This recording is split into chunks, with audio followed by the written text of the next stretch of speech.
가장 가까이 있었지만 가장 쉽게 사라진 사람들. 1782년 어느 겨울밤, 한 궁녀가 야간 당직을 마치고 처소로 돌아가던 중 사라졌습니다.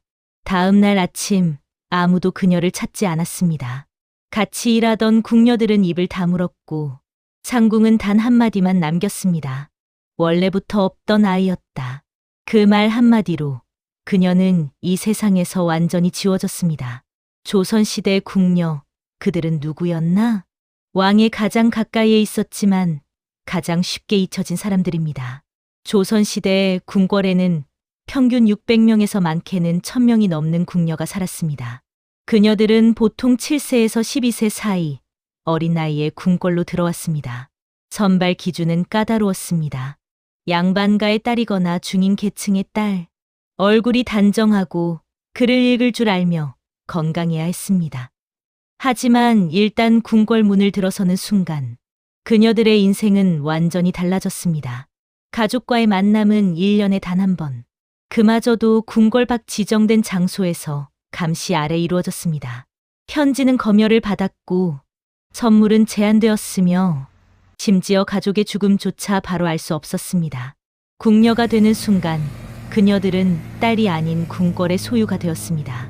조선왕조실록 472년의 역사가 담긴 이 방대한 기록에는 왕의 말 한마디, 신하의 상소 한 장까지 세세히 기록되어 있습니다. 하지만 궁녀의 이름은 거의 등장하지 않습니다.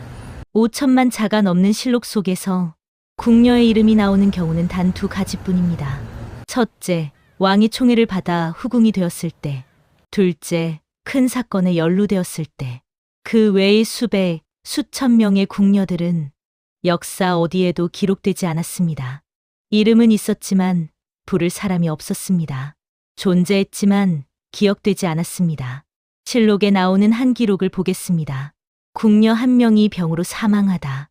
이름도 나이도 어디 출신인지도 기록되지 않았습니다. 그저 궁녀 한 명이라는 단어로만 남았습니다. 더 충격적인 사실은 이것이 오히려 기록된 경우라는 것입니다. 대부분의 궁녀들은 죽어서도 실록에 오르지 못했습니다. 궁궐 장부 한 줄에 처리됨이라고만 적혔을 뿐입니다. 궁녀들의 하루는 새벽 4시에 시작되었습니다. 가장 낮은 계급인 막내 나인들은 다른 궁녀들이 일어나기 전에 이미 일을 시작해야 했습니다. 방 청소, 불 피우기, 물 길어오기. 겨울이면 언 우물물을 깨서 길어와야 했고 여름이면 모기와 싸우며 밤을 지새웠습니다. 궁녀 사회는 엄격한 계급 체계로 나뉘어 있었습니다. 가장 높은 자리는 상궁, 그 아래 나인, 생각시, 그리고 가장 낮은 막내 나인. 상궁이 되기 위해서는 최소 15년에서 20년이 걸렸습니다. 어린 나이에 들어와서 30대가 되어서야 겨우 상궁의 꿈을 꿀 수 있었습니다. 하지만 상궁이 된다고 해서 자유로워지는 건 아니었습니다. 오히려 더 큰 책임과 감시 속에서 살아야 했습니다. 한 번의 실수는 곧 강등을 의미했고 심하면 궁에서 쫓겨나거나 목숨을 잃기도 했습니다. 궁녀들이 살던 곳을 방자라고 불렀습니다. 좁은 방 하나에 4명에서 6명이 함께 살았습니다. 개인적인 공간은 없었습니다. 심지어 잠을 잘 때도 서로의 숨소리를 들으며 잤습니다. 그 좁은 공간에서 그녀들은 평생을 살아야 했습니다. 이제 처음의 이야기로 돌아가겠습니다. 1782년 겨울, 야간 당직을 서던 한 궁녀가 사라졌습니다. 그녀의 이름은 기록에 남지 않았습니다. 나이도 얼굴도 어떤 일을 했는지도 알 수 없습니다. 하지만 우리는 압니다. 그녀가 존재했다는 것을, 그리고 어느 날 갑자기 완전히 사라졌다는 것을. 다음 날 아침, 그녀의 자리는 비어 있었습니다. 같은 방을 쓰던 궁녀들은 아무 말도 하지 않았습니다. 아니, 하지 못했습니다. 궁궐에는 말하지 말아야 할 것에 대한 무언의 규칙이 있었습니다. 본 것도 본 것이 아니고 들은 것도 들은 것이 아니었습니다. 특히 누군가의 사라짐에 대해서는 절대 입을 열어서는 안 되었습니다. 상궁이 말했습니다. 원래부터 없던 아이였다. 이 한마디로 그녀의 존재는 완전히 지워졌습니다. 궁궐 장부에서 이름이 지워졌고 그녀가 쓰던 물건은 다른 궁녀에게 넘어갔으며 그녀가 자던 자리에는 다음날 새로운 궁녀가 누웠습니다. 왜 그녀는 사라졌을까요? 기록이 없어 정확히 알 수는 없습니다. 하지만 당시 궁녀들이 사라지는 이유는 몇 가지로 정리됩니다. 첫째, 병으로 죽었지만 전염을 우려해 조용히 처리된 경우. 둘째, 궁궐의 비밀을 알게 되어 제거된 경우. 셋째, 자살. 넷째, 탈출 시도 후 처형된 경우. 어떤 이유였든 결과는 같았습니다. 완전한 소멸. 그리고 이것은 단 한 명의 이야기가 아니었습니다. 조선 500년 역사 동안 수만 명의 궁녀가 궁궐에 들어왔고 그중 대부분이 이렇게 흔적도 없이 사라졌습니다. 기록되지 않은 죽음, 추모받지 못한 생, 기억되지 않은 존재. 그것이 궁녀였습니다. 만약 그녀가 말할 수 있었다면 이렇게 말했을지도 모릅니다. 나는 12살에 이곳에 왔습니다. 어머니가 손을 잡고 대문 앞까지 데려다 주셨지만 그 문을 들어서는 순간 나는 더 이상 딸이 아니었습니다. 처음 1년은 매일 밤 울었습니다. 하지만 울음소리를 내면 안 되기에 이불을 입에 물고 소리 없이 울었습니다. 시간이 지나며 울음도 멈췄습니다. 눈물도 마음도 모두 말라버렸으니까요. 나는 이름이 있었습니다. 하지만 여기선 그저 야, 너 혹은 막내로만 불렸습니다. 25이 되던 해에 함께 들어온 동기 궁녀가 죽었습니다. 우리는 그녀를 묻어주지도 울어주지도 못했습니다. 그저 다음날 일을 했을 뿐입니다. 30이 되던 해에 처음으로 궁 밖으로 나가는 꿈을 꾸었습니다. 하지만 그것은 죄였습니다. 꿈조차 자유롭게 꿀 수 없는 곳이 여기였으니까요. 나는 언젠가 사라질 것입니다. 갑자기 조용히, 그리고 아무도 나를 기억하지 않을 것입니다. 하지만 나는 존재했습니다. 살았고 숨 쉬었고 꿈꾸었습니다. 부디 누군가는 기억해 주길. 우리가 여기 있었다는 것을. 오늘날 우리는 궁궐을 관광합니다. 화려한 정각을 보며 감탄하고 왕과 왕비의 이야기에 귀 기울입니다. 하지만 그 궁궐을 실제로 움직이게 한 사람들, 음식을 만들고 옷을 빨고 불을 지피고 청소를 했던 수백 수천 명의 궁녀들에 대해서는 거의 알지 못합니다. 역사는 권력자의 기록입니다.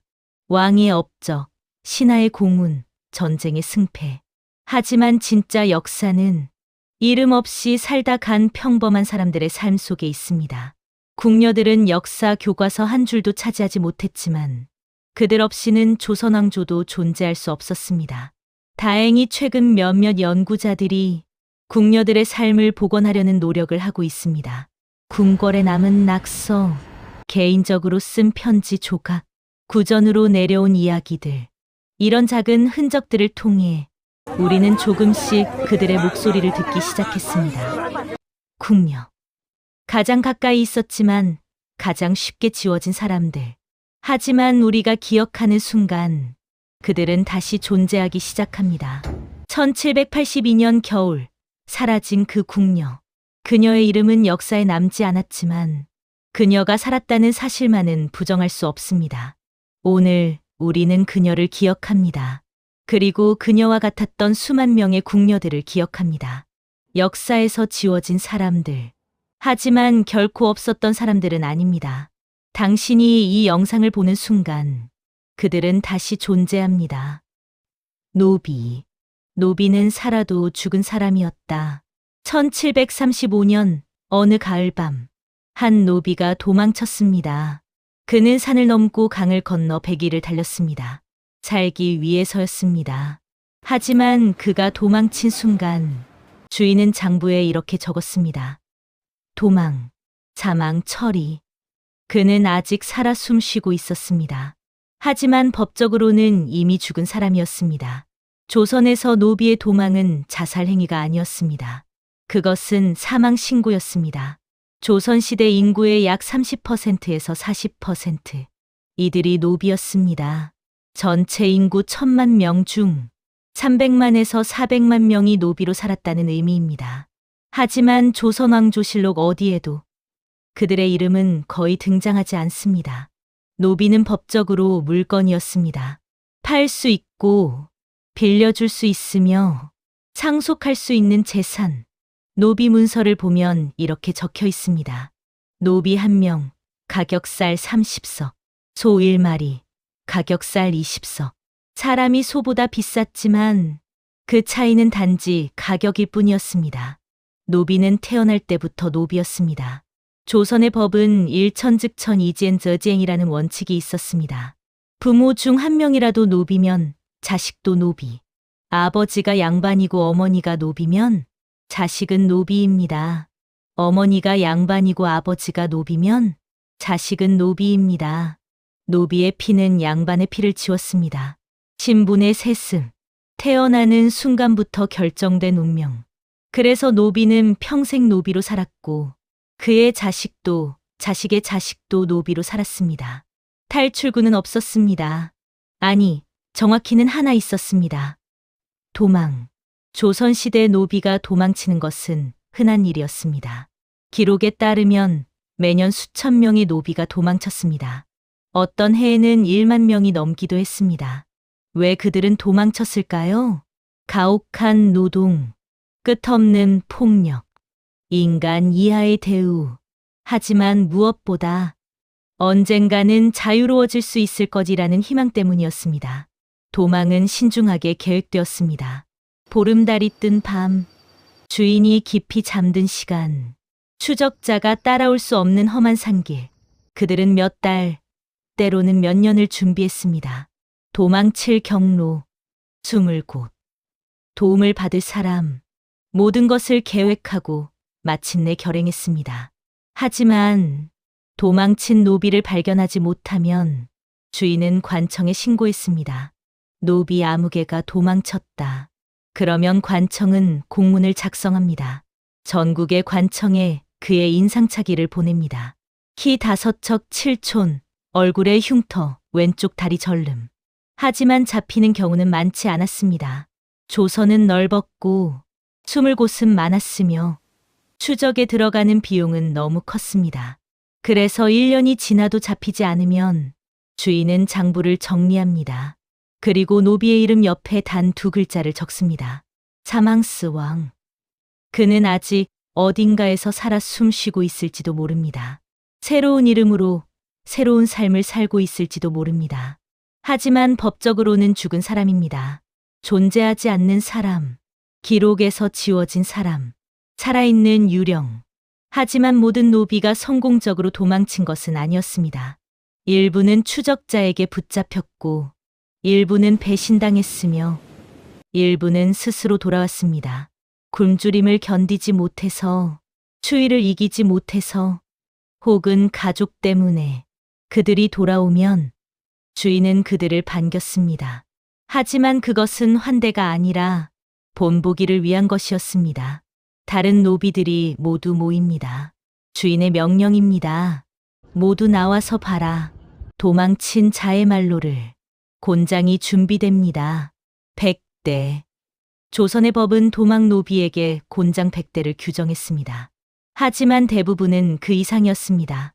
왜냐하면 이것은 법의 집행이 아니라 경고였기 때문입니다. 곤장을 맞는 동안 다른 노비들은 보고 있어야 했습니다. 고개를 돌리거나 눈을 감으면 그들도 함께 벌을 받았습니다. 주인은 원했습니다. 이 광경이 그들의 머릿속에 새겨지기를. 도망치면 이렇게 된다.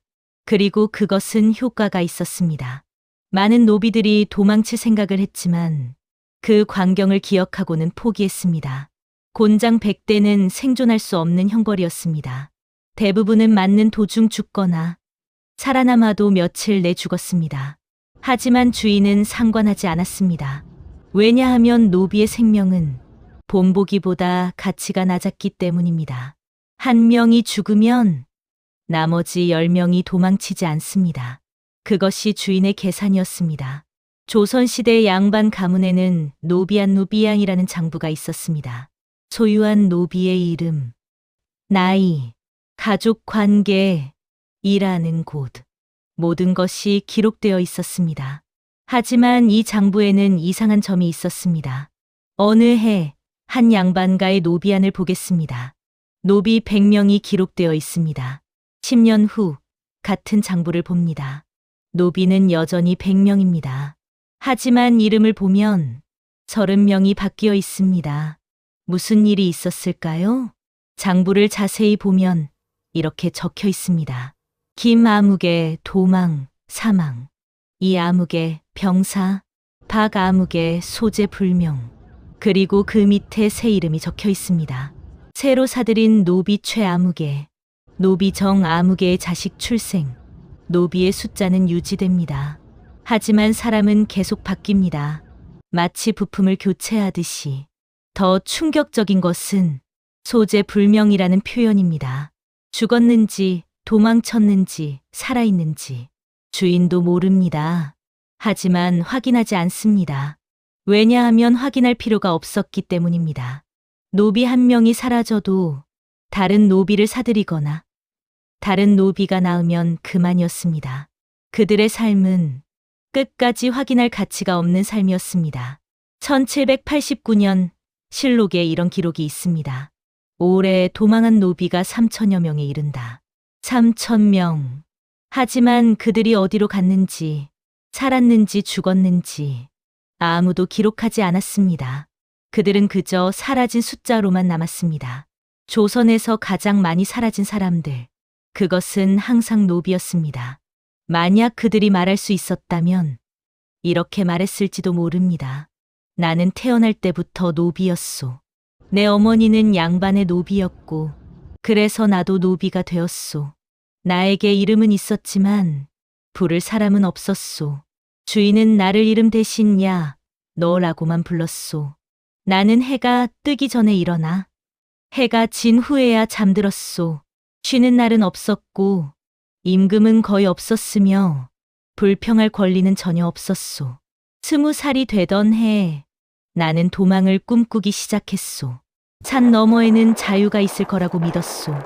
아무도 나를 때리지 않고 아무도 나를 부리지 않는 곳이 있을 거라고. 30살이 되던 해 나는 정말로 도망쳤소.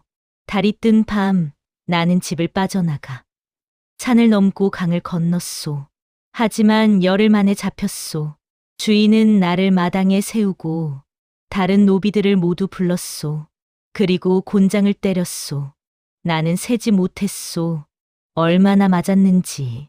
단지 언젠가부터 아무것도 느껴지지 않았을 뿐이오.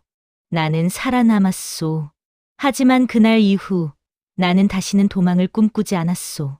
아니, 꿈꿀 수 없었소. 나는 죽을 때까지 노비로 살았고 내 자식도 노비가 되었소. 내가 죽었을 때 주인은 장부에 이렇게 적었을 거요. 노비 한 명 사망. 대체 필요. 그것이 내 삶의 전부였소. 조선왕조실록 1893권 888책 세계 기록 유산. 하지만 이 방대한 기록에서 노비의 목소리는 거의 들리지 않습니다. 왕의 말은 기록되었고 신하의 상소는 기록되었으며 전쟁의 기록도 남았습니다. 하지만 인구의 40%를 차지했던 노비들의 삶은 거의 기록되지 않았습니다. 그들에게 이름은 있었지만 역사는 그들을 기억하지 않았습니다. 그들은 살았지만 기록은 그들을 죽은 것으로 처리했습니다. 그들은 존재했지만 세상은 그들이 없었던 것처럼 돌아갔습니다. 조선에서 가장 많았던 사람들. 하지만 가장 쉽게 지워진 사람들. 그것이 노비였습니다. 노비는 살아도 죽은 사람이었습니다. 법적으로, 사회적으로, 역사적으로. 그들의 도망은 자유를 향한 발걸음이 아니라 사망 처리를 위한 절차였습니다. 잡혀 돌아오면 본보기가 되었고 돌아오지 않으면 기록에서 지워졌습니다. 어느 쪽이든 결과는 같았습니다. 소멸. 하지만 우리는 기억해야 합니다. 기록되지 않았다고 해서 그들이 존재하지 않았던 것은 아니라는 것을. 살아도 죽은 사람 취급받았지만 그들은 분명히 살아 숨 쉬었다는 것을. 오늘 우리는 그들을 기억합니다. 역사에서 지워진 300만 명의 노비들을.